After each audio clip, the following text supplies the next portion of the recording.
Welcome back to the Old Colony Cast, a podcast about all things Plymouth and surrounding areas. I am your host, Andy, joined by other host, Hanna. Hello. Joined by algorithm. Algorithm. Editor Fish. That's his real name, Algorithm. Real quick, when you gave him like the thumbs up, it looked like for me, for my peripheral, it looked like you just flipped him off. Like, and I was like, but no, that's how we record Bar Talk. I was gonna say that's weird because I flipped him off like earlier as I was watching, like he was editing something. Yeah. I was heading to the restroom. And I look up and all of a sudden there's just a finger. I'm like, sure. Okay. So, I have updates. Tell me. Go on. No, don't tell me. No, I'm kidding. Go ahead, tell me. Well, so two different things. One, I listened to a really good episode of Sawbones. I love Sawbones. What did you listen to? They did a bird flu episode. Yes. Did you listen to that? I must have. So what I found really interesting, and I'm like, oh, I should mention that on the show because that's information that people should have. Is apparently bird flu is very prominent in cattle. Yeah, I said that on our episode. You? Okay. Yes. Did you? Wait. Hang on. That was a while ago, all right? But go for it. Let me ask this other question. Yeah. Did you mention that you can get bird flu from drinking raw milk? No, I didn't. Oh. Yeah. So that's a good one. They were they tested oh, can you get it from beef? And they're like, no, it doesn't seem like. But if you drink raw milk, it's highly likely. That makes sense. It is very prominent. There is literally no reason to drink raw milk. I understand that, but under the current administration, certain people are more likely to recommend that you drink raw milk. I know. So that's why I'm like, you can get a lot of things from raw milk. Yeah, none of them good. Yeah, no. There's no reason to drink. No, there's a reason they invented pasteurization, and they do it to everything that you buy. Yeah. Outside of an actual cow. And so it was raw milk and unpasteurized cheese. You could get it. So it was just really interesting. That's so cool. To know. Yeah. I'm like that's worth mentioning. Yes. Very good. So no, I don't remember that you mentioned that cows got it. I did say cows have Hannah, it. it's fine. Andy, that wasn't the point. No, you were building to a better point. Yeah, Andy mostly listens to shows that he's not on. Yeah. I don't even listen when we talk. We've noticed. I try to reel you in. Yeah, the second the episode ends, it's just gone. And the other interesting, there's been a lot going on with King Richard's / Edaville. Yeah, and then I was rereading an article, and I was like, wait, is it still the same owner? They just moved? I don't. So I got very confused. I actually confused myself because there's kind of two. I don't want to say two different streams of thought. That doesn't make sense. But reading one article versus another makes it seem like two different situations are happening. Yeah. If I remember correctly from paying very close attention when you were speaking, that the company that bought Edaville bought King Richard's Fair. That's what I said because that's what I thought. Right. And the article I read made it sound like King Richard's Fair bought Edaville. I saw that a company bought Edaville. Yeah. And that King Richard's Fair was just moving there. Interesting. So now there's three different. Yeah. Come on, Wicked Local. But then they, someone get the real scoop. But then they sold a ton of stuff. Yeah. Which I was really happy to find out after from the fact. Edaville, right? Yes. Yes. Edaville. I knew they were going to do that. All the dinosaurs, and I was really happy to find out after the fact because the really big Tyrannosaurus went for $500. Yeah. Son of a stupid cheap. That's really cheap. I totally would have bought that. Yeah. It was weird. I have nowhere to put it. I would have bought that. They really need to scramble to if they are going to open in the the smaller sized dinosaurs went for more money. Wow. Oh, it's because it's such a pain in the butt. Yeah, to move it and store it and be somewhere. Yeah. The merry-go-round. Yeah. Went for $90,000. Oh. And it's going someone was like, "Oh, it's going somewhere." And where they told me, I'm like, "Oh, I know that where it was somewhere I knew, but now I can't remember where it was." So, it will still be local. Yeah. But sold off all the rides. Wow. Friends of the show that live in Carver said that they've seen some of the trains being loaded up and carted off. But the article I read today said the trains are staying, so there's just like a ton of like... They had trains that were just there and like didn't do anything. So maybe they just did some like moving around of that. And then one of the really interesting things, again, this is unconfirmed source, just a Carver resident, says that the owner of the old King Richard's Fair property has started to file for licenses to run a Renaissance fair.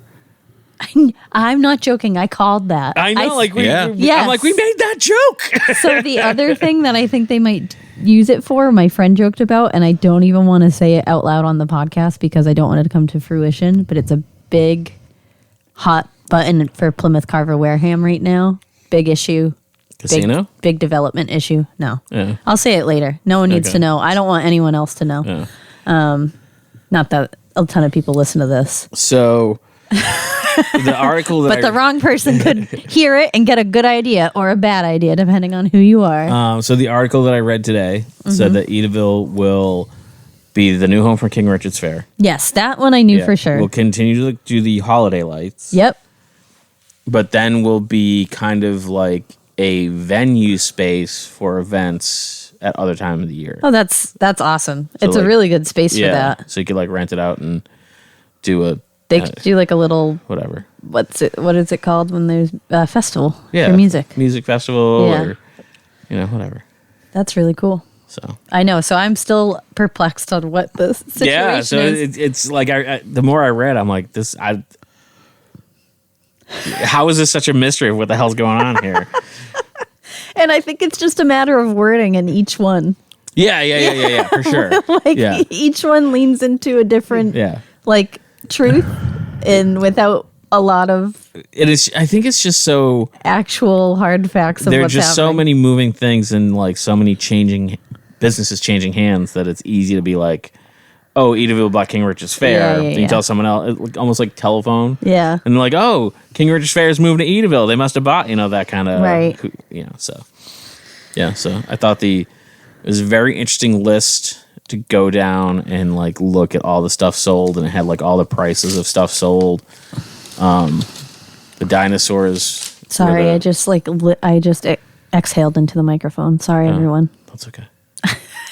I probably do it a lot. Just had to call it out. I like literally leaned forward and like caught it right off the nostril. So by all means, do it again. Thank you, Hannah. Sorry.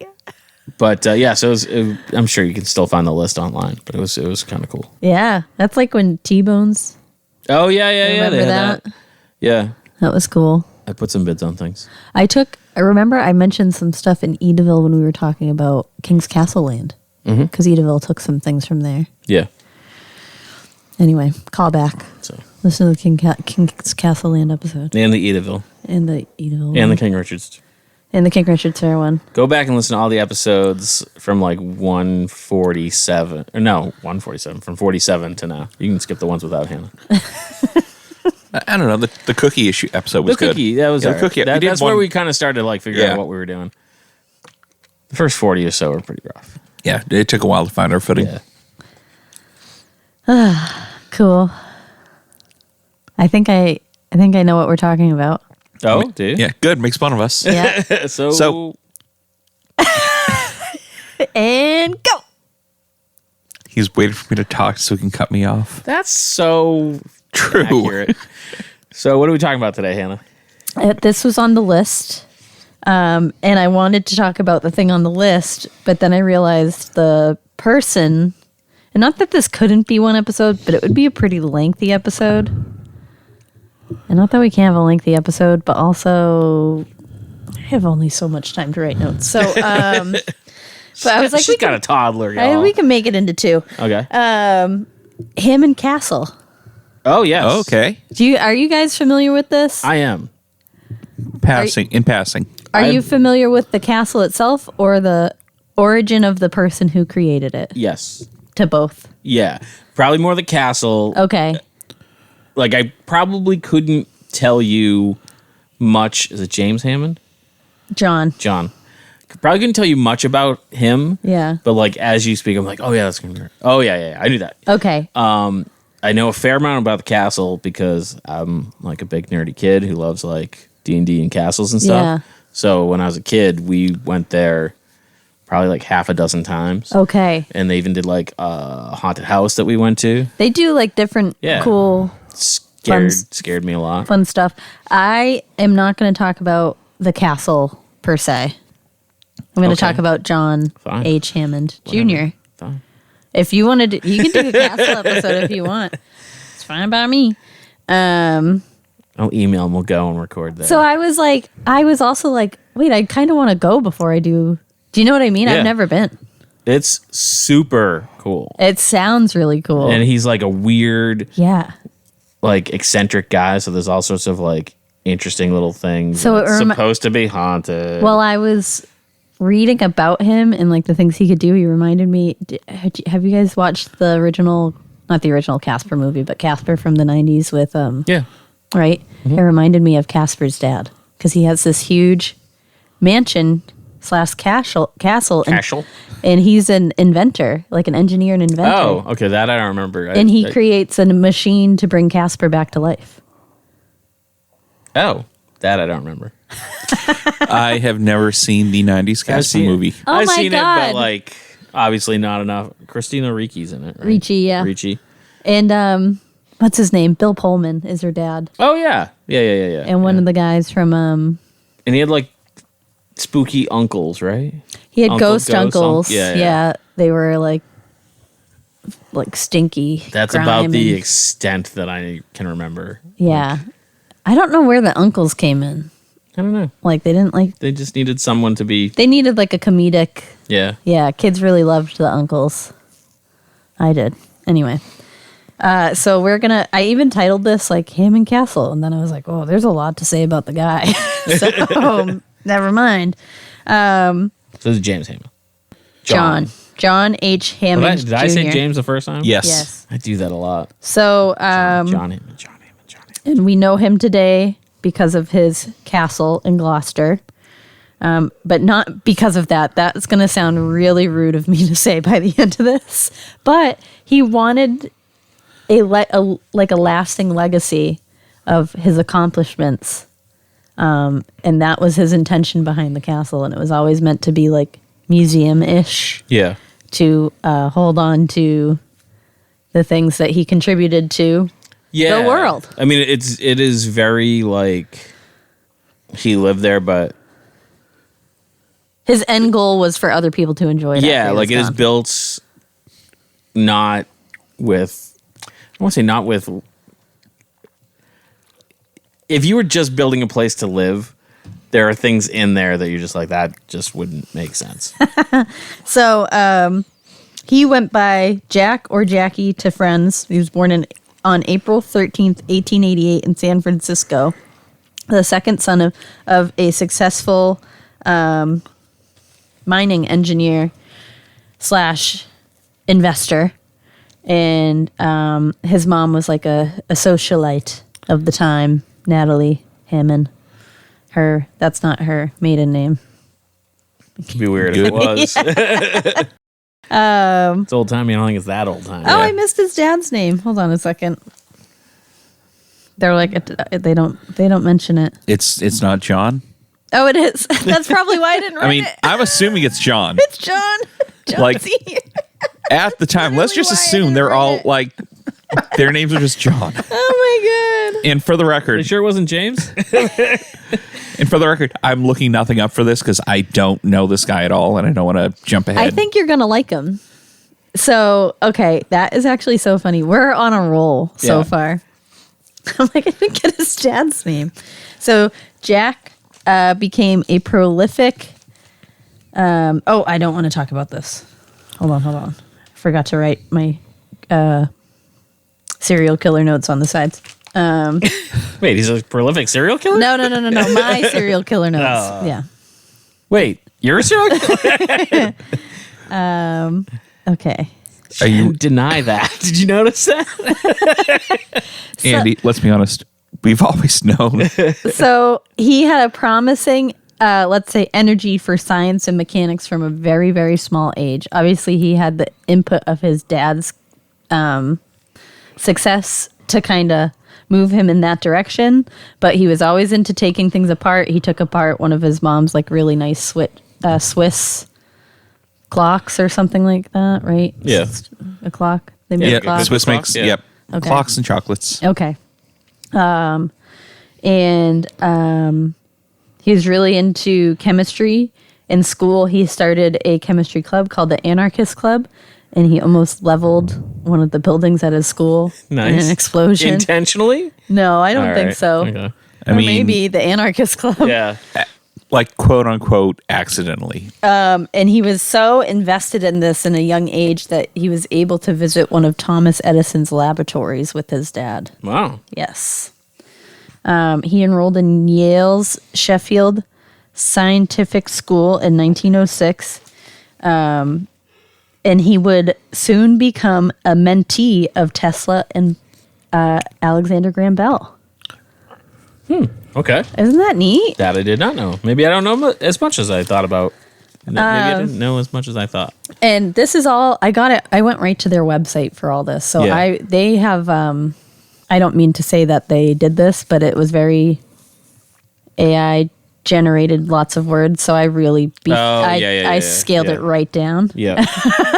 But their read for it is like lots of good describing words for him. But just note, very smart, technically inclined, love science. He's on the right path. Okay. Spent some quality time with Bell in the field of radiodynamics.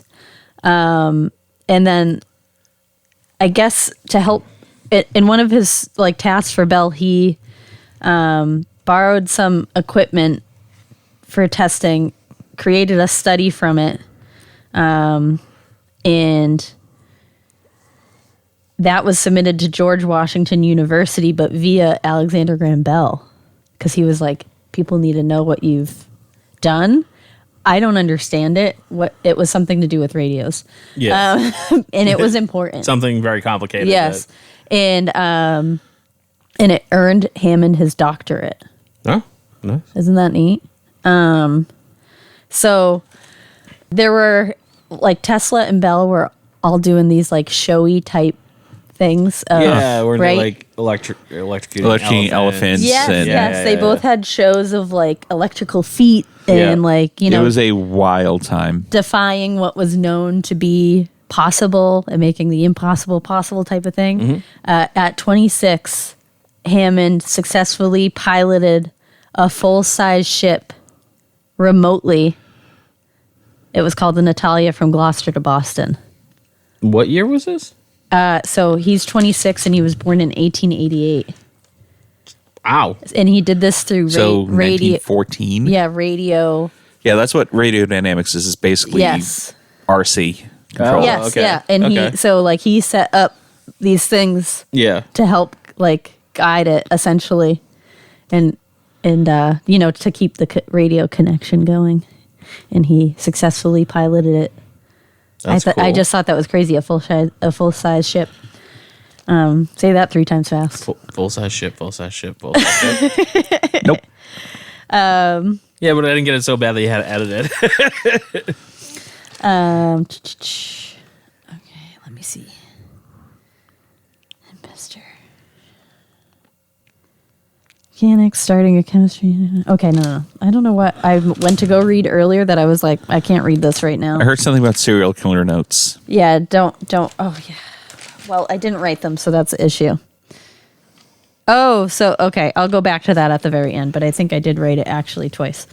So he's renowned as the inventor's inventor, which I think says a lot. So Yeah. he ended up like out. Especially when your peers are Bell and Yes. Tesla. So Yeah. he kind of ended up like, what is it called when you like surpass? Yeah, surpassing someone. Yeah. Like that, and them in a lot of ways. It's just interesting. But just Yeah. not in areas that were so widely popularly used, or at least known that you were using them in that way. Like The telephone is obvious, for right? a guy who is at that tier.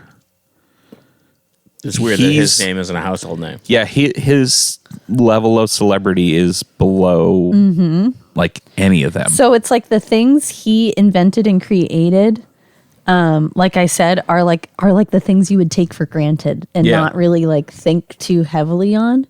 So versus like the other two guys who had like a lot out loud and first before him that were like immediate like, I'm doing this and this is happening and I can have this phone in my house and it works. And that guy did it. Thank God. Tathel's like, I made a death ray. Yeah. It was more like, I can get your electricity from here all the way to your house.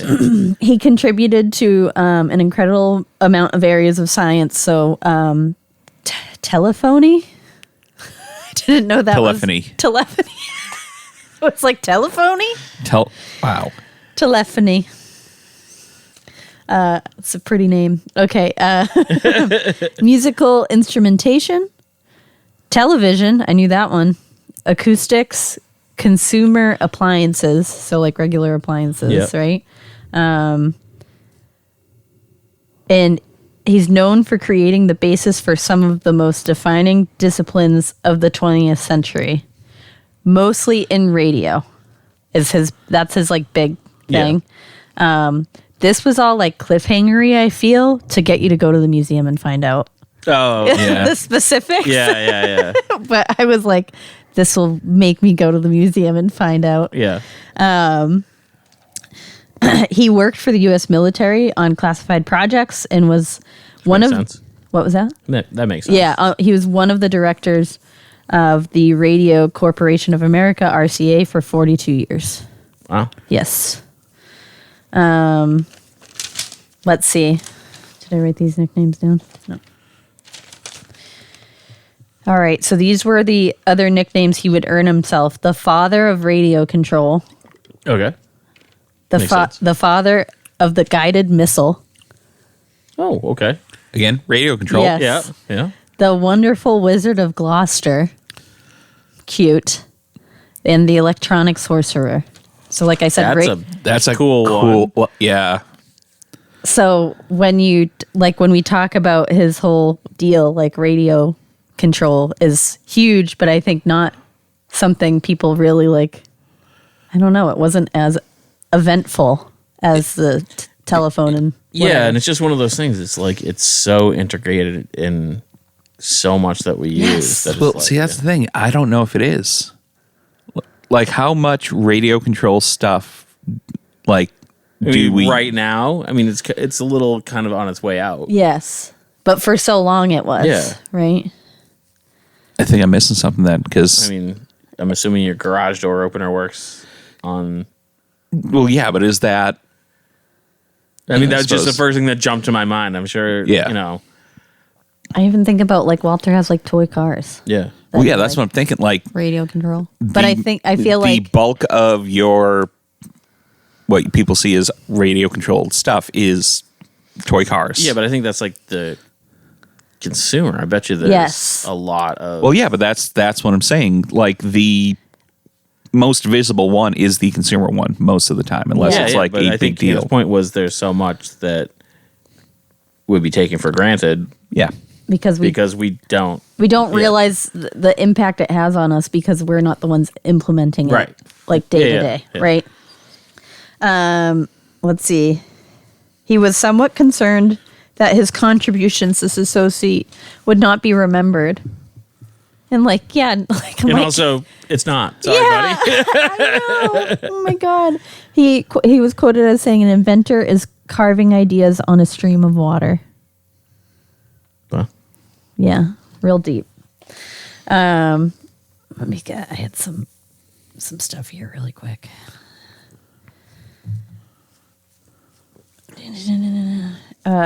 Big part, obviously, with the guided missile. yeah. I feel like that's a heavy title. No, I'm assuming that's part of that working for the government, top secret stuff. Yeah. I mean, when I was trying to look up radio dynamics, the only thing I could find was an article with like a scientific paper with Edison's name on it, talking about basically remote control torpedoes. Yeah. So when he was like working on that stuff, his laboratory was in that castle, and he was working out of it actively.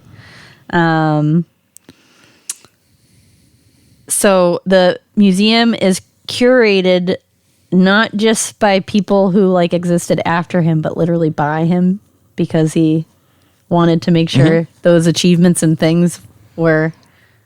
So this is talking about the museum, but very much kind of who this guy was. One of the pieces that was there, I'm sure it's probably still there, is a Singer sewing machine. Serial number is like less than 10. Wow. So it's like one of the very first ones ever manufactured. And I mean, that just makes perfect sense, because that's that kind of innovation that obviously is kind of his wheelhouse. So really, just to wrap it up, that castle and museum was meant to be a living like record for people to see, because he really had a sincere concern that his contributions would not be recognized, or he wouldn't be recognized for them, essentially. And he did take great care in making sure it felt the way he wanted it to feel, for people to understand everything he did, essentially. Yeah. Which we can talk about in another episode. But I thought this guy was so cool. Yeah. I feel like, we need like a follow. This was like the intro, and I wanted to like. Did you look into the museum itself? A little bit, but just grazed over it. Just some of the stuff that's in there is just like, wow, okay, he is extremely cool. Yeah. I was fascinated with it as a kid. Been there a bunch of times, and maybe I'll reach out to them, see. Yeah. Like if we could record there. That would be like super. Yeah. If someone there wants to talk to us, I would love that too. Yeah, we'll have to see if we can do that. Yeah. So this is our part 1 / intro to. And if you're John looking for H. something Hammond to Jr. do to this summer, Go see it. it's not far away. And the ticket price is pretty reasonable. Yeah. So I want to check it out. yeah, it's cooler in ways that you may not even realize. Like there's just so much like really neat stuff. I'm excited. And it's supposed to be haunted. Cherry on top. Yeah. If you believe in that sort of thing. Yeah. I guess is the part where we stop talking. See, I'll let you do it. And thanks for checking out the show today, listeners. If you enjoyed the content today, you can go over to patreon.com/Inebri-art to support the show. You can join over there for just a few dollars a month and help us provide this fun content that you just checked out. You can also email us at Inebri-art.com with your questions, complaints, and concerns, or you can find us on all social medias at Inebri-art or at Inebri-art6 on Instagram. And also don't forget to check out our other shows, Bar Talk Podcast, Old Colony Cast, Inebri-art, and all the other shows on the Inebri-art Network, which you can find at Inebri-art.com. So thanks again for listening.